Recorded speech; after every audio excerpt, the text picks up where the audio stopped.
here we are. Thank you for joining me, guys. Thanks for having us. So we're talking today about beyond segmentation and how we can be AI first when it comes to really maximizing donor engagement. But maybe do me a favor and share a bit about yourself. I mean, Lacey, you're with USA for UNHCR. You're the Chief Development Officer. And I'm really impressed by how you and your organization is truly on the forefront of reimagining what it is to do donor engagement. Can you just share a couple words about yourself? Yeah, absolutely. So thanks again for having me. My name is Lacey, and I serve as our Chief Development Officer at USA for UNHCR, the UN Refugee Agency. I'm based here in Seattle. But we are a global organization working in over 136 countries around the world, and I lead our fundraising division here in the United States, working with the private sector to mobilize resources, raise awareness, and promote refugee causes for the UN Refugee Agency. And I also have Nathan Chappell. Nathan, you are the author of Nonprofit AI, co-founder of Fundraising.AI. You are the Chief AI Officer at Virtuous.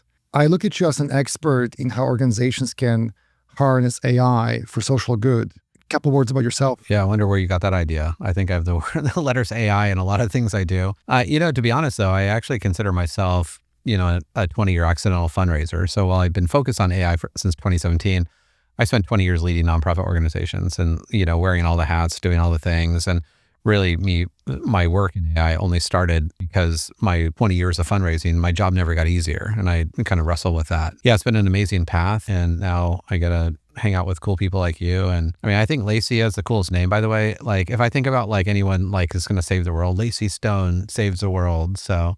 Well, let me tell you, my middle name is Chanel. So Lacey Chanel Stone only. Saves Exactly. The world. Yeah. Right. Yeah. Yeah. So yeah, no, it's really fun to be here, Greg. And I, thanks for bringing us in person. We flew from, you were here, but we flew to see you. And yes, but to be in person, I think just we've been able to have lots of conversations and talk about our experiences and how they come together. And I just thank you for bringing us together. Well, thank you for being here. And my name is Greg Sobiech. I'm the founder and CEO of Delve Deeper, also host of a charity-focused podcast called Giving Growth. And I love talking to people in the industry. These conversations, what I do on the podcast, really helps me understand how I need to view the world through the eyes of the people who are actually in charities, actually doing the work. And that way we can create more value together. We can actually create more impact together. So that's really why I'm here. I'm here to both understand what you both are seeing, and then I hope that the audience will walk away with one thing. If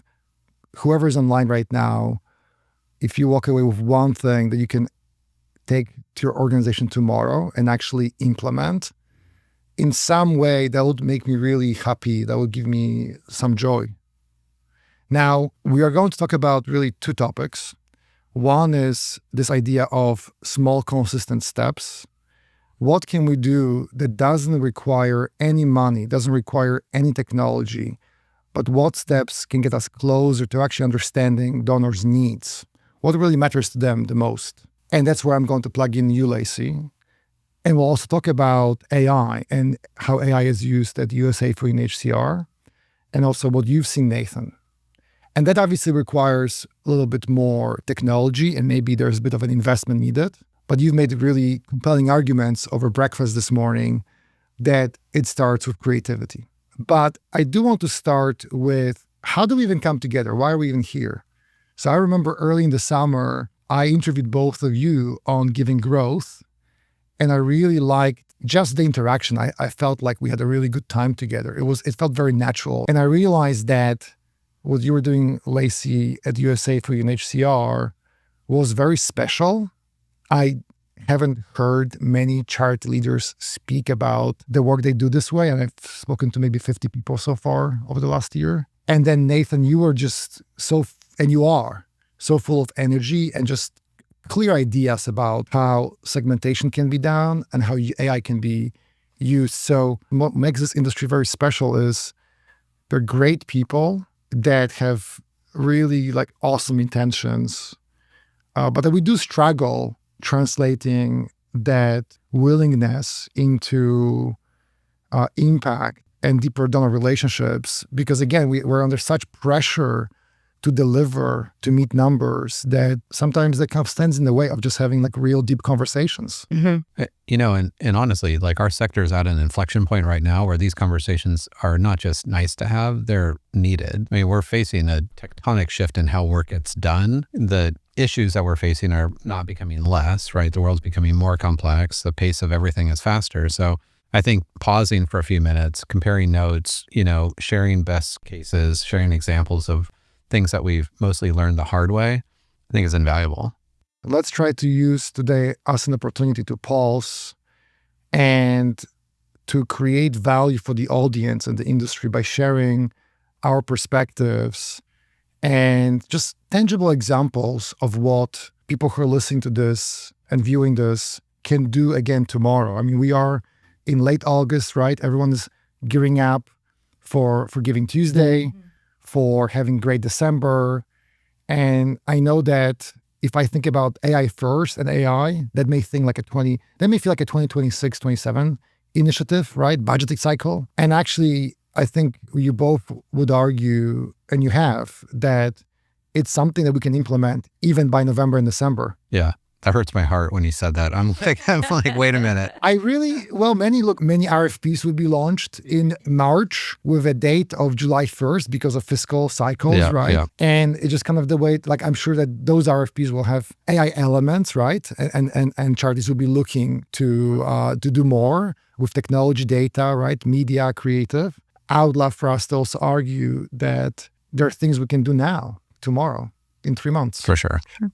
We have 5 major segments we'll go through. We'll start by tailored donor journeys. And when I hear the word tailored donor journeys, by the way, I think of how addicted I am to consultees, to big words, fancy language, which for someone whom English clearly is a second language is almost like a paradoxical thing to say.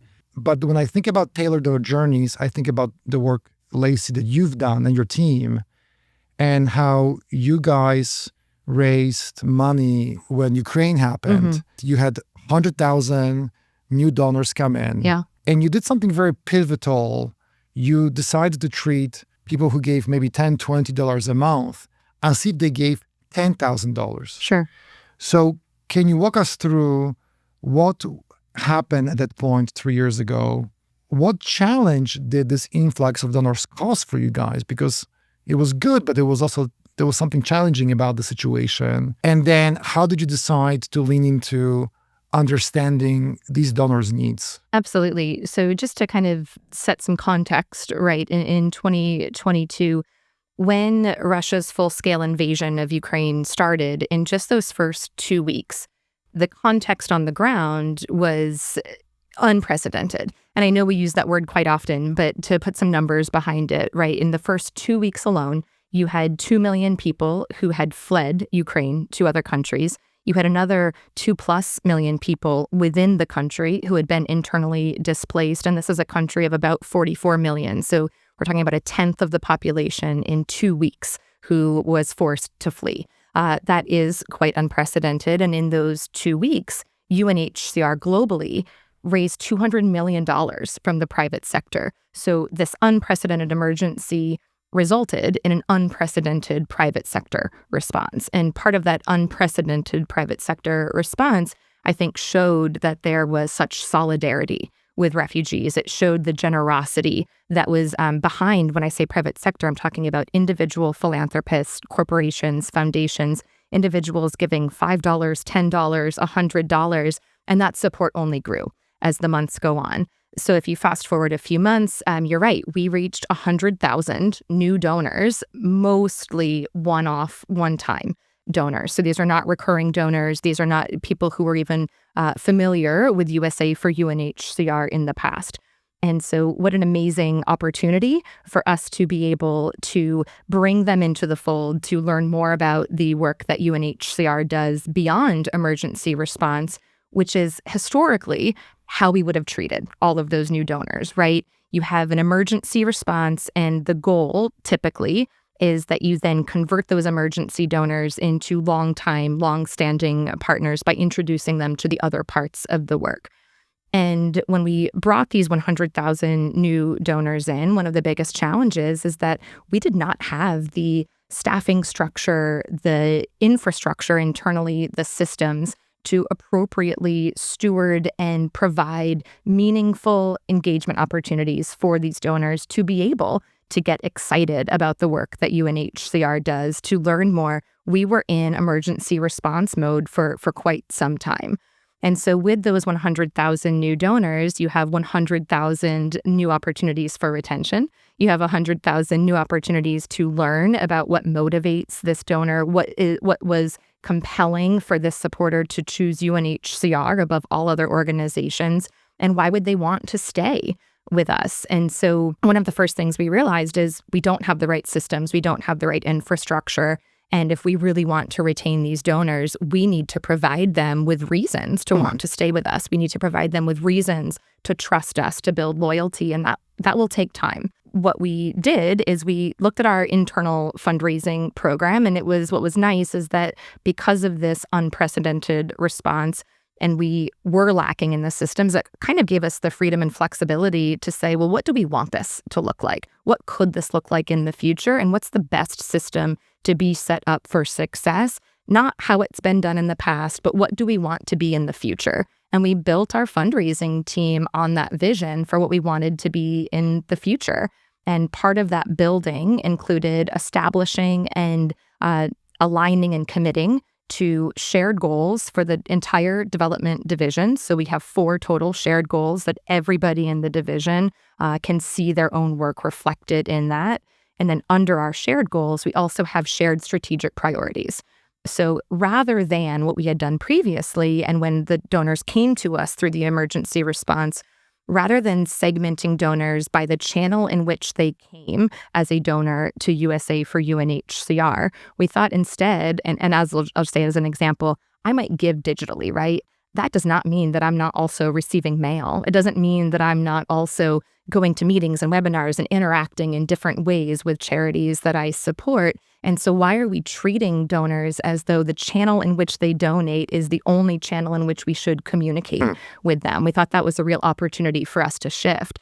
And so under our strategic priorities, one of them is donor development. And that means that regardless of how a supporter comes to USA for UNHCR, one of our shared goals across the development division is to develop that donor along the entire journey with USA for UNHCR to understand what motivates them, how do they think about UNHCR, what do they value, what compels them to give, and then to build out through authentic stewardship, which is another of our strategic priorities, meaningful engagement opportunities, including, by the way, non-financial engagement opportunities, to encourage those donors to build more loyalty, to learn more about our organization, and ultimately to think about USA for UNHCR as their top charity of choice when they give. I know that doesn't seem super radical, but to us, it was quite different to develop these strategic priorities and treat donors as human beings that are reached in an omnichannel way. They interact with the world in an omnichannel way. So why should we only be engaging them through the modality in which they decided to make that donation that day? I have a business coach, and I've learned a lot from him and just from reading. And there is this phrase, to know and not to do is not to know. And it applies to all areas of our life. So I totally agree with you that just because moving away from channels and towards audiences, and that's a thing in the industry right now. It's been for a while. We all talk about moving away from, I belong to this program or I belong to this channel. And we all intuitively know that we should be looking at donors as segments. Yep. And yet, honestly, that's not often done. I think you're here today because you are doing this. This is a testament that this is possible. But I love how the way that you leaned into understanding donors' needs, it wasn't expensive. You put these donors into logical segments. There were 3 segments, and this happened about 3 years ago. Right. What were those segments, and what did that focus on understanding donors' needs imply for where you are today? How is this translating to your go-to-market strategy in terms of communication today?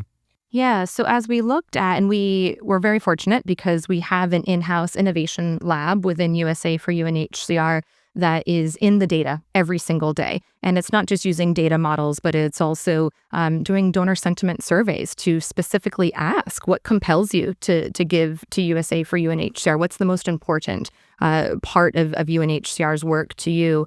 And we were able to distill 3 big themes from donor sentiment surveys and from the data that we had. And the 3 segments that we were able to broadly identify that led to donor journeys and now initiatives or campaigns within our work. One was women in philanthropy. And that's not just women, people who identify as women who are giving, rather it's a program. And so the program is empowering and enabling female refugee scholars to continue their education. So it's a higher education program. It started as a few women giving very generously, and it has expanded and continues to expand. So we have this women in philanthropy segment.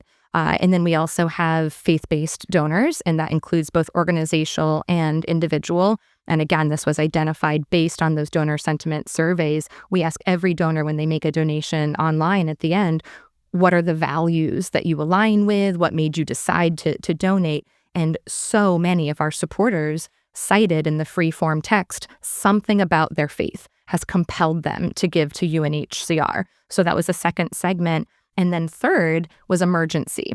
And I know what I said at the beginning, which is, you have these emergency donors. How do you then make sure that you're bringing them into the full fold of UNHCR's work and not just keeping them in that one emergency?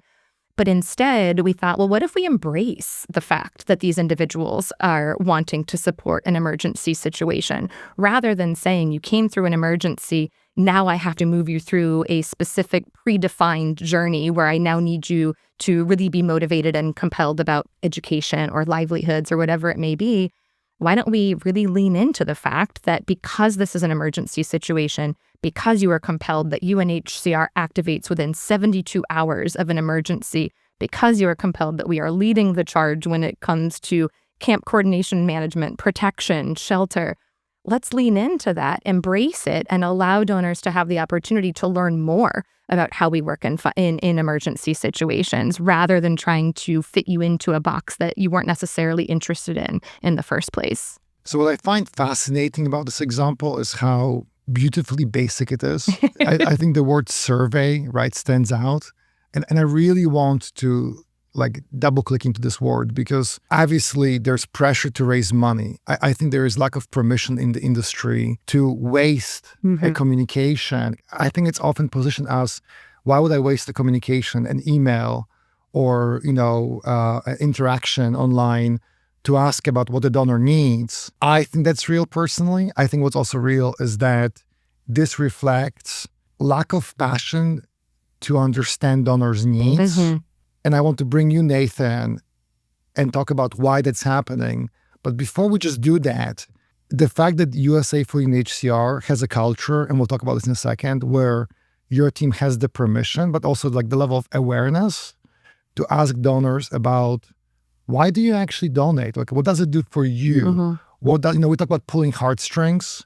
I think it's a little aspirational as a term. I get it. And my father died of leukemia, right? I donate to Leukemia Lymphoma Society.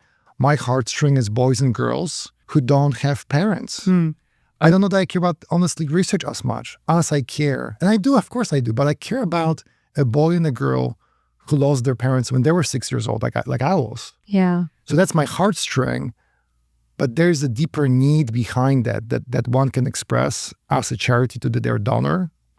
And I think you guys are doing that. Thank you. I happen to agree. And I think it goes beyond the survey of, why did you give to UNHCR? Yes, that is one of the questions, but also we talk about the values alignment. And so trust continually Can you give me an comes example up. of a question? Do you remember a question that you guys ask? Yeah, and so we do send a targeted survey in addition to the survey after each donation. And so in the targeted survey, it's a longer form of questions. And one of the questions is around which of these, and you choose, drop down, which of these is most important to you when you decide which charitable organizations you support.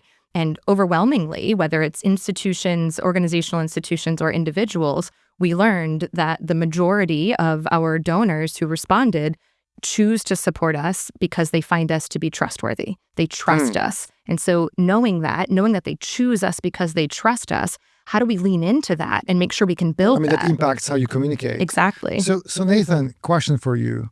20 years ago, even 10 years ago, even 5 years ago, if I wanted to do what Lacey is speaking about, I would probably spend X $1,000 and I would go and hire a research company to make sure that I am, coming up with unbiased questions that don't ask leading questions.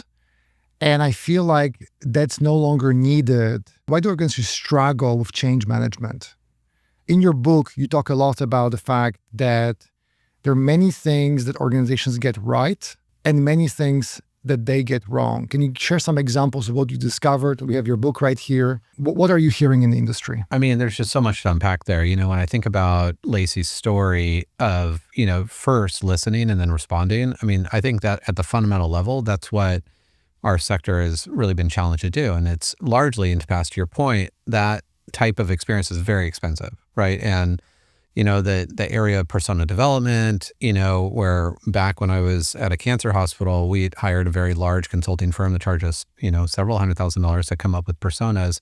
And at the end of the day, I felt it was kind of like witchcraft. It was like, there was no real basis for it. And there was no way for me to actually put it into action. And so it was like, yeah, I understood that we had different categories of people that approached us or oriented with us different ways, but it wasn't really actionable. And, fast forward from 2017 to now, we're talking this massive shift in our ability to understand donors at an individual level, right? And not something where, yes, having, you have the lab and you have people that are looking at this data and they're actually, doing surveys and then responding to the surveys. But, what AI and more modern AI has really allowed organizations to do is, those that can afford to do that can do this now at scale.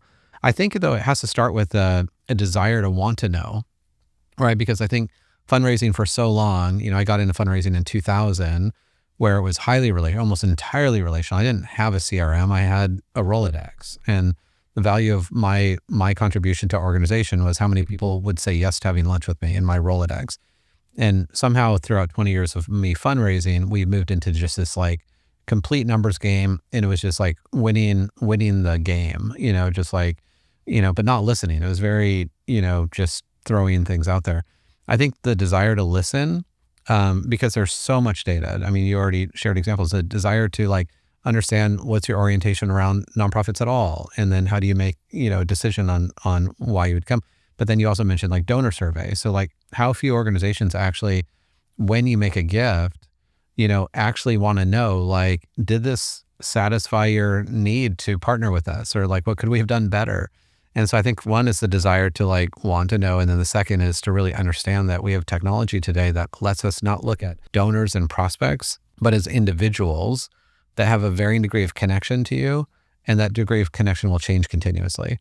And so we started modeling this in 2017 with predictive AI, realizing that, when we started building our first model with AI, we realized oh my gosh, we'll never be done. This model will continue to get better and better and better.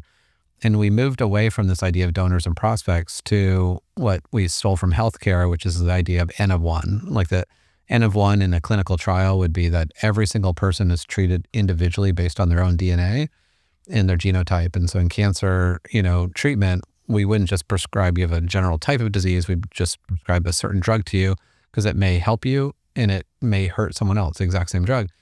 And so we started, thinking about this idea of precision philanthropy and this idea of every person's an N of one, but you can only do that if you listen, right? And so if you're listening and you're setting these mechanisms up to survey people in advance, communicate, listen for those signals to get back, and then respond in ways that feel intimate, right? That feel okay, this is satisfying my primal desire to be engaged with you because I care about emergencies, or I care about, people separated from their children, or I care about whatever because it aligns with my faith.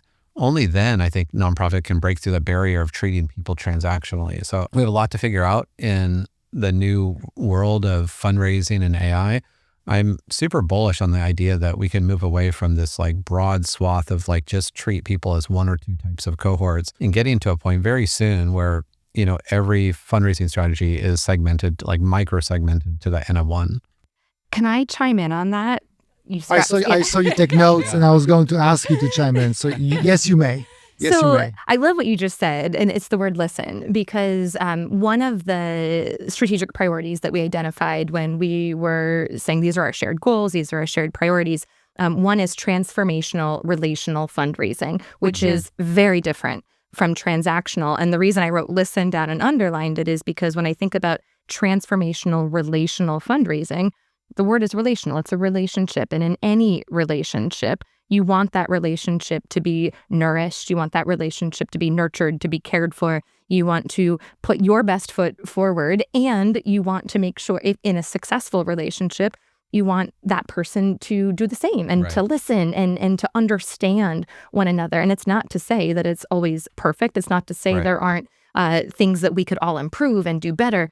Those are the things we should be sharing with one another, including in the nonprofit industry. And it's something we talked about earlier. But when something is working, we should be sharing that as great impact. We want you to know that your donation was able to help us make this outstanding impact.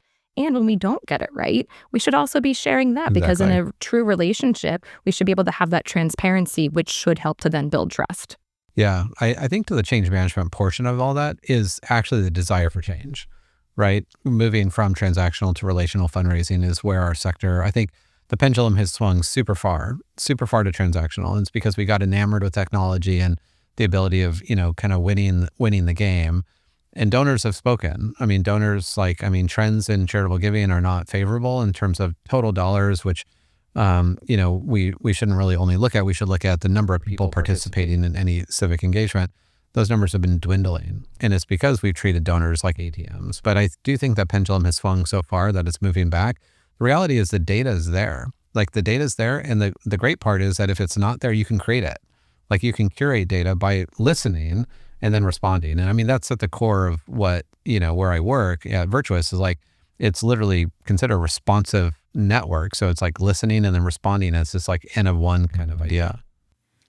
I remember in your book, and we spoke about this on the Giving Growth podcast, I think you had a statistic, I hope I don't butcher it, that back in year 2000, I want to say 68% or 70% of all the households donated. Yeah. By 2018, this went down to 50%. Yeah. Did I get those numbers right? 66, more or less? Yeah, 66% in 2000, 46.8% now. There we go. Yeah, so givers are the minority. And the latest Giving USA report, I think this is the fourth year in a row where count of donors is going down. Yeah.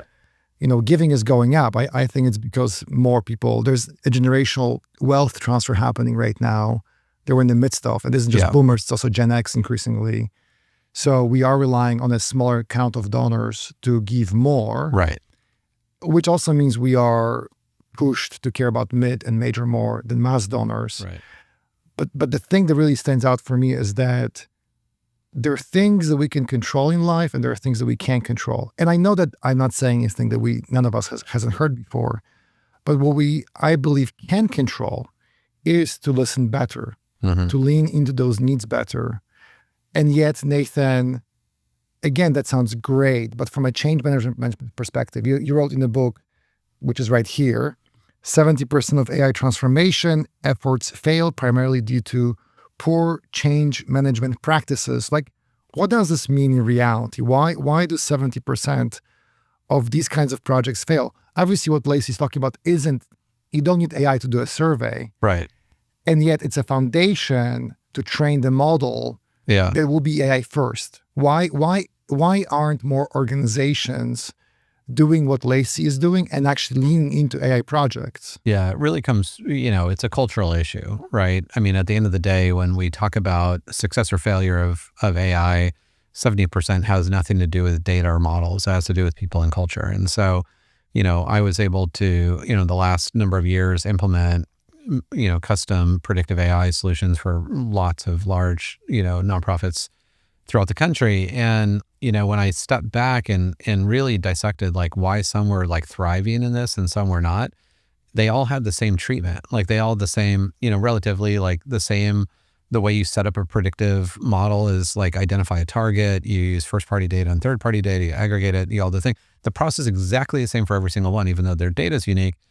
And then when I really stepped back, I'm like, why are some just super challenged and some were thriving? And it wasn't because of the data or models, because those that changed the way they worked or the way they thought. And so I think that's where we have to break free from like what we've tried in the past. Like one of my least favorite sentiments are like, well, we've always done it that way. It's like the worst, like in the age of AI, right? It's like the worst. If that's just like, just go take the rest of the day off and like come back. And when you rethink that phrase, the reality is like just because we tried it that way and it didn't work, or that's the way we've always done it, no longer apply. And I think about like the idea of best practices, also not my favorite word, because I don't think there really are best practices. I think they're just better practices, but we should always be striving. But any quote unquote best practice that a nonprofit had before November 30th, 2022 was the day that ChatGPT came out, is outdated, like entirely straight up. No, it's outdated. And now we live in this opportunity to rethink everything. And so I see some organizations like UNHCR is like really taking some really bold steps to just imagine the possible. And that's what our sector needs desperately. I think that's why your UNHCR is kind of like this lighthouse, on the hill, and be like, hey, there's another way. And I get so excited about that. I feel like a lot of organizations they're fearful of change. They have not built a culture of change. They either have leaders that are just trying to punch the clock until they retire, and they don't want to learn, quote unquote, something new. And I think the challenge is they think that they have to learn something technical. And when we think about change management around AI, very little of it has anything to do with, technical ability. A few key words, like you can impress your friends at a dinner party and talk about predictive AI or generative AI or agentic AI. But you can learn those words in 15 minutes. It really has to do with how we hire, how we reward, and how we incentivize curiosity within organizations. And so I see why, in the Hive, creating a space to showcase like how we think, in a more curious way, where it's not about ROI immediately, but it's about changing the way we think. And that's what our sector needs desperately. So Lacey, why is it that Nathan is describing USA for UNHCR very nicely as a lighthouse? And you're talking about, Nathan, these cultural changes, they're like a mindset. There's some really wonderful things that are happening at your organization that I wish I heard more of from others. What makes you guys, I don't want to say different, but unique? I'll answer in kind of two ways, because two things come to mind. I would answer it one way, but as I'm hearing you speak, something else comes to mind. So first I'll say, I mentioned earlier, we do have our in-house innovation lab, the Hive. So having that in-house means that we have we have data scientists on staff, people who can visualize data, people who are experts in this area, who know much more than I do about user research and donor sentiment surveys and data and analytics, and how to do predictive modeling to help us as fundraisers to understand who is likely to give, when they are likely to give, how much they are likely to give, so we can put forward our best effort, and essentially to make our fundraising efforts more effective, more strategic, and more efficient. And we partner with them. They're our colleagues, but we partner with them in meaningful ways constantly. We go to the Hive and say, this is the challenge we would like to solve. We would love your expertise. And they say, okay, this is how long it's going to take. We're going to scope this out. And then they help us to solve it. So that's one. And I do think that makes it unique. But I think something else that you mentioned, I think it's important that we don't conflate AI and innovation. Because what we're talking about is specifically AI, and how AI is something that organizations should be embracing and using, and how can they use it most effectively. I don't think it's necessarily that unique that USA for UNHCR is using AI or machine learning. Maybe it is, but I don't think it's that unique. What I think is more unique is that culturally, we not only embrace innovation as a concept, it's part of our strategic plan. It's part of the strategic plan in our expense budget, that there is a portion of our budget that is used for innovation.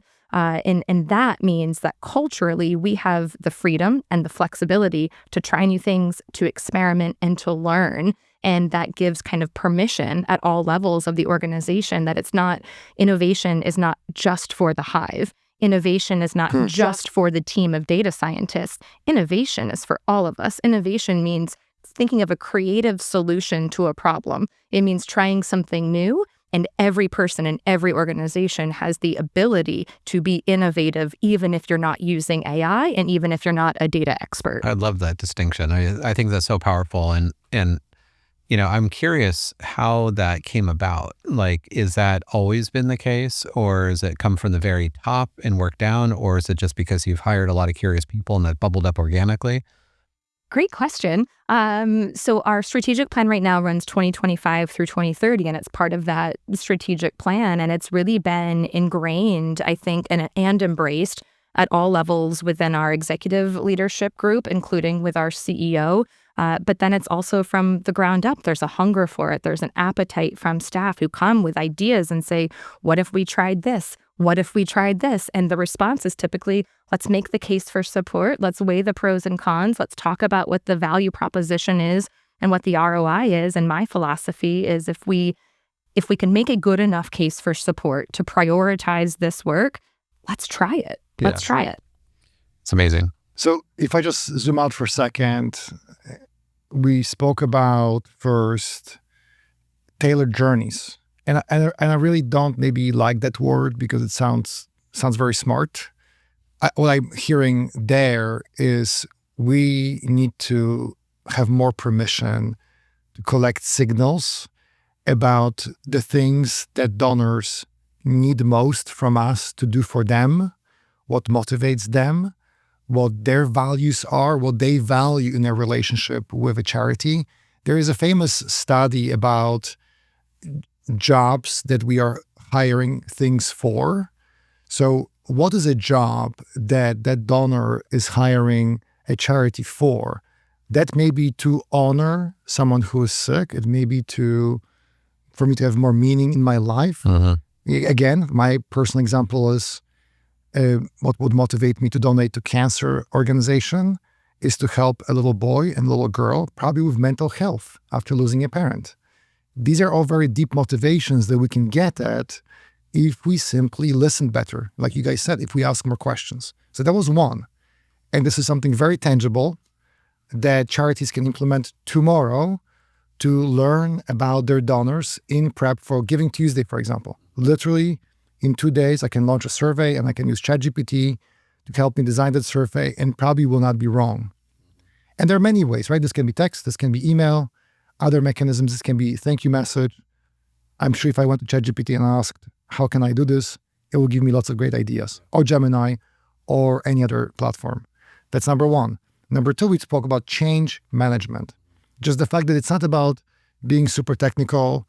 It's really about maybe curiosity. It's about permission to fail. I mean, I loved, Lacey, your example. Again, I wish we could just spread the religion of USA for UNHCR. And I'm using the word religion as faith, right? As an operating model with more organizations. Like you said, Nathan, 70% of projects that are transformational, including AI, fail. And it's not about technology or data. It's about people and culture that we operate within. This is a webinar about beyond segmentation and using AI in personalization. So I do want to shift gears to talking about specific examples. What are some, Nathan, maybe I can start with you, examples of initiatives or things that you would do if you wanted to lean on an AI more in a charity? What would you recommend? Actually using AI besides just helping me write an email. Yeah, I mean, it's such a good question, and I get the question a lot, and it's also a really hard question because AI has now become everything and nothing, right? And so, in the beginning, AI largely from 1955 until really about 2017, AI represented mostly, this idea of taking lots of data and understanding it. So predictive AI. And it came to me, Lacey, you actually talked about this, but there's this a quote from Aristotle who basically said, the idea of giving away money is easy, but to decide who to give it to, when, for what purpose, what way, and how is really difficult. And if any of those things get in the way, we just don't give, right? Those are barriers that overcome.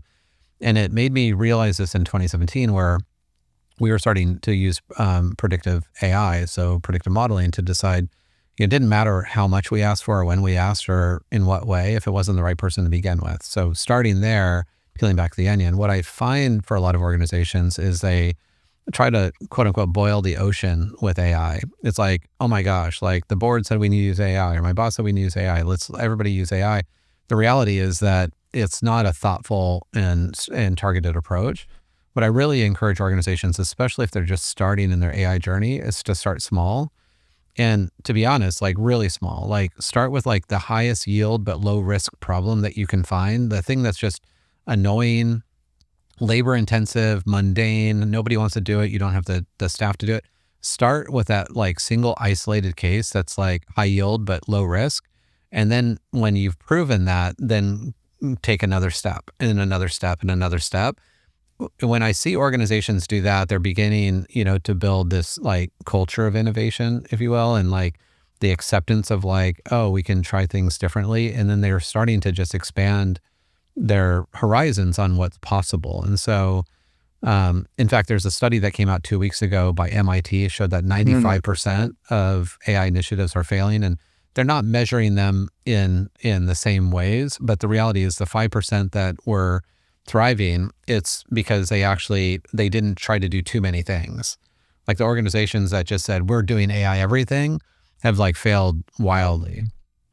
Right. Well, there's actually a follow-up study. I think that 2/3 of these initiatives do succeed when, to your point, are very specific. When one employs a small Exactly. language model. Exactly. Right. Yeah. Like find something very specific, prove that out, make sure it works, make sure that there's the change management around there, that people have accepted it, that this is not a one-time thing, that this is just the way we operate. Like the way Lacey's talking about how the idea of innovation was infused through everyone, no matter your role.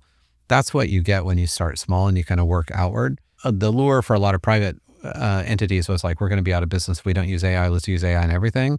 And then to realize there's just like no sticking power with that. I have on my desk this image, and I gave this to my whole exec team, and I also delved deeper. And I also, because I'm such a geek, gave this to my kids who are 10, 16, 22. So my 10-year-old has this on her desk right now, and I'm sure one day this will make sense to her. But the picture says small, consistent steps, and it has a image of a staircase. And then at top, massive output, right? Massive impact. But Lacey, can you share examples of specific small, consistent steps that you guys have launched over the last several years where you are leaning on, you're going beyond segmentation, you're using data, you're using AI, and it takes us towards personalization at some level? Absolutely. I think if we go back to the 100,000 new donors from Ukraine, right? So we have 100,000 new donors. Our entire fundraising team at the time was maybe 35 or so people. I think our entire staff in the US was around 50. Ideally, we would like to contact and personally speak to everybody to understand what were their motivations for giving, what made you decide to give to USA for UNHCR. Realistically and practically speaking, 35 staff are not able to reach out to 100,000 different donors. And so one of the ways that we really leaned on and partnered with the Hive is through propensity modeling. So asking the Hive to help us to understand, with our limited staff resources, our desire is always to focus on that transformational relational fundraising where it's one-to-one. I want to understand why you gave that gift of $5,000. I want to understand what motivated you to give, but how do we best prioritize our staff time to make sure that we're making the most of that outreach and really maximizing those opportunities. And through propensity modeling, the Hive was able to help us to understand, okay, within this file of donors where we would categorize this mass group as either individual giving or mid-level giving, so basically anything under $10,000, they were able to help us to model out within this huge file, this portion are the folks that have the greatest likelihood to give again or to stay with UNHCR, to care about refugee issues. This is where you should really prioritize your time as a fundraiser. And that sounds quite simple, but oh my gosh, to have that ability to, because if we didn't have that, and how it started really was we would have fundraisers without that propensity modeling. Fundraisers would go into the CRM and say, I've got tens of thousands of donors that could be in my profile. How do I choose? Where do I start? Who do I reach out to? And it was just picking and choosing. And until we had that propensity modeling to really bring the rigor and the discipline to say, this is where you prioritize your time. This is your list one. And then when you're done with this, then you move to tier 2 and tier 3 and so on.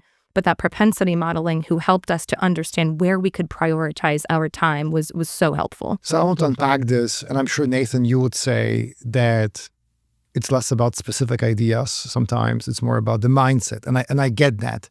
But I love the specific idea. Are you using these models to influence digital, like social, email, right, search, display, but also with mid and major donors with your fundraisers? Just give us more of a feel for how are these models and propensity modeling? It's such a smart word.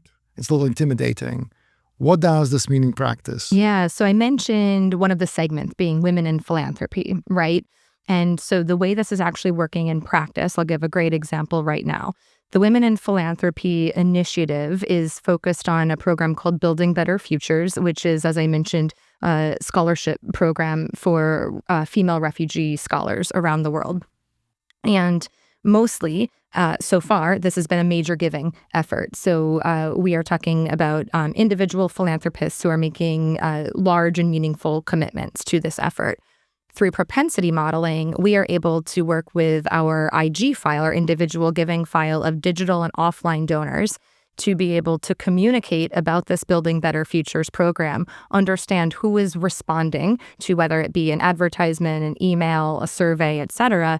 And then we can use the propensity modeling to put them, those individual giving donors who may be giving, let's say, $500 or $5,000, put them into the model to make sure they're receiving a dedicated relationship manager who can talk to them specifically about the Building Better Futures to move them through that donor journey, who maybe you came to the organization because you saw a digital ad and you made that $500 donation, but through the sentiment surveys, through the propensity modeling process, we are then able to assign you a relationship manager and work you as a major gifts fundraiser, would be able to build that relationship, build that trust, and build that loyalty, because oftentimes those relationships take 12 to 18 months to build. And so we have to be able to effectively prioritize the fundraiser's time to know if we're going to spend 12 to 18 months building a one-to-one relationship and we have 100,000 donors, who are the 30, who are the 40,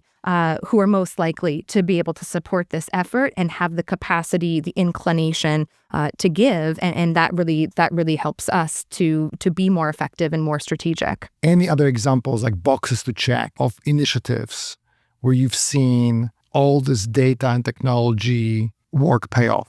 I'm not going to say it's a checking of the box, but I will say a kind of a cool example, something that's different and unique and new. Well, I might go on a bit of a tangent, so forgive me, but there's a bit of background. So we do have what's called the Refugee Innovation Fund, or the Refugee-Led Innovation Fund, out of UNHCR headquarters, where essentially refugees, refugee-led organizations, and refugee groups are able to apply for small amounts of funding from UNHCR seed funding to get their innovative idea off the ground. And with that, when you are awarded that, you receive peer support and kind of a whole suite of resources within UNHCR to build and then develop and grow these community-led solutions. And they are proposed by individuals who are in the communities facing these challenges themselves. The Hive within USA for UNHCR was able to build a product. They built what was called a marketplace to be able to showcase all of the different ideas that were being funded. So that way our funders or prospects who are interested in innovation, which could seem like a very abstract topic, or it could take on different meanings for different folks, we could concretely say, here is a marketplace for you to go to see all of the different projects that UNHCR is prioritizing and investing in on behalf of these refugee-led organizations to find community-driven solutions to the challenges in your backyard. And so I share that just as an example to say, it's innovation, it's AI, it's product development, but it's happening hand in glove with the people, the people who we are serving. None of this happens in a vacuum. None of this happens, I think, effectively if we don't keep that at the center. And at the center of everything we do should be refugees themselves. And I think oftentimes that might get lost a little bit when we talk about AI and machine learning. Who is it actually for? Who does it benefit? And for us, at the end of the day, yes, it benefits us to make good decisions and to be more effective and more strategic. But if it's not benefiting refugees themselves, then I don't think it's worth it. And Nathan, I know that you actually go into organizations and you help them understand how they can systemically change their approach to using AI. What are some of the recommendations that you are providing to charities that maybe don't require the hive? What are some sort of basic things that charities can do to be more AI first? Sure. Yeah. And I like the word innovation first, because I think that because sometimes AI can be scary, but like just, thinking about what a possible future is, my answer would have totally been different a few years ago, whereas, building models, deploying models, struggling to get adoption and providing lots of resources to help with adoption, to realize that didn't matter how many resources we applied if there wasn't a change in the way that they were thinking. At the end of the day, when we think about, what is the inherently human trait that we can bring to the table to support our organizations the most? And it's our ability to wonder, right? It's our ability to really think about things that haven't been tried before. And so, my advice really for nonprofits a lot. I mean, I do, a few talks a week now on this idea of a culture of curiosity, because it's this inherently human thing. AI will never be curious. I'm a firm believer that AI will never gain conscience. Like true, it will be seemingly conscious, which I just wrote an article about yesterday. So check it out on LinkedIn. And there's some stories from Frankenstein and how, the issue wasn't, a being that like stood up. It actually had feelings. That was what was scary for people, right? And so this idea that we're going to increasingly be confronted with technology that seems conscious, never will be, but it will never wonder on its own. And in fact, it can only follow instructions. So what humans inherently bring to the table is our ability to wonder. And, for me, thinking about from a leader perspective, the lowest barrier to helping your organization, survive in the future, not survive, that sounds bad, thrive in the future, is to create a culture of experimentation, create opportunities for people to fail fast, to color outside the lines, to break things. And sometimes that's as easy as literally, and we do this at Virtuous, but we've done this at I've seen other nonprofits that one chief development officer brought together people for what she calls failure days. And she's like, the first Friday of every month is failure day. And everybody comes to the table with all the innovative things they tried that didn't work. Because what she found really quickly was that when people shared what didn't work, either one of two things would happen. Either the person said, this didn't work, and then I tried a new way. Or they say, this didn't work, and somebody else came over and said, oh, I tried that, and I tried a different way. And so that she was incentivizing this like entrepreneurial spirit within the organization through, lessons of what wasn't working. And I think that is something that I think in the private sector is so, highly rewarded, this idea of failing fast, like trying new things, failing fast. And it's like, you just don't want people to like continue to fail the same things over and over again, but you want them to like fail, adapt, try something new, fail again, adapt, try something new.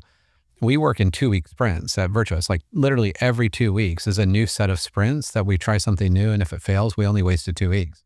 And so I think the nonprofit sector could really benefit from this idea, to just create that culture that allows people, to be curious, and to really reward and incentivize that ability within the organization.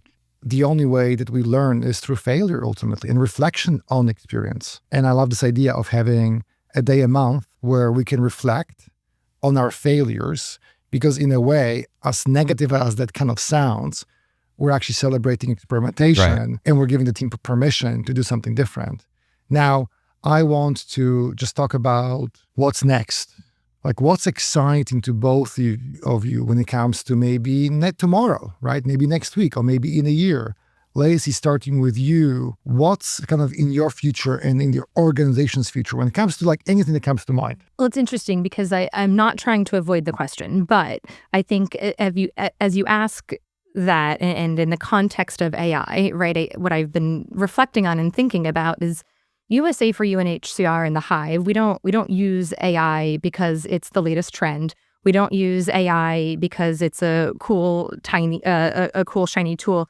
We use AI because ultimately it helps us to make better decisions. It helps us to reach our donors more meaningfully, and it helps us to amplify refugee voices. And we are going to continue to focus on those things, and we're going to continue to use the tools and resources that are available to us to best do that work. And right now, AI is one of the tools available that helps us to do that work to our best ability and to stretch some of the existing staff resources to go farther and to be able to have more transparency with our donors, build more trust, build more loyalty. So if they're in the future become better tools to be able to help us achieve our goals and fulfill our mission, then we are fully open to exploring what those may be. But at the end of the day, our mission is to serve, empower, and protect refugees.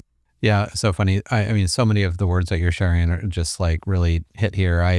I believe that using AI, and AI just happens to be like the most profound innovation that we have, but I'll use those kind of interchangeably, is now a moral imperative. Like our missions deserve it. Humanity deserves it. It's like having the internet and choosing not to use it because there are some bad things on the internet. And in all reality, like I believe it's a moral imperative. I leave this with like a tremendous amount of optimism because things that were not possible are now entirely plausible. And the only thing holding us back is our imagination. And for too long, we've been focused in our little silos and doing our thing the same way and expecting a different result. But there's this opportunity right now for us to rethink everything we think we know about fundraising. So I really hope people rise to that opportunity because it's so much fun and it's a moral imperative. It's like those don't have to be mutually exclusive. Fun and a moral imperative at the same time. Right. How do you beat that? And get paid for it. Right. So it's the best. Yeah. Nathan Chappell, Virtuous, Fundraising.AI. Thank you so much for making the time to be here with me and Lacey in Seattle. Pleasure. And Lacey Stone, a Chief Development Officer, USA for UNHCR. You are part of an amazing culture. And I really wanted to have you here. And you're literally in the center, right? Because I really wish for more mission-driven organizations to maybe emulate what you guys have built. And I do think that if we brought that mindset, maybe we would enable more donors to be motivated to donate. And, we would win, donors win, the mission wins. I mean, I think ultimately in life, it's all about creating more value for each other, right? And winning together. Yeah, absolutely. Well, I think this was fun. So you did it. Yeah, thank you. This was great. You put the fun back in fundraising. Thank you, Craig. More the fun. Yeah, you solved it. That's your next book, Nathan. I'm really serious. I challenge you. Put more fun in fundraising. Let's do that. Well, thank you both. Thank you. And thank you to the audience for participating. Thanks. Thank you, Nathan. Thank you, Lacey. Thank you.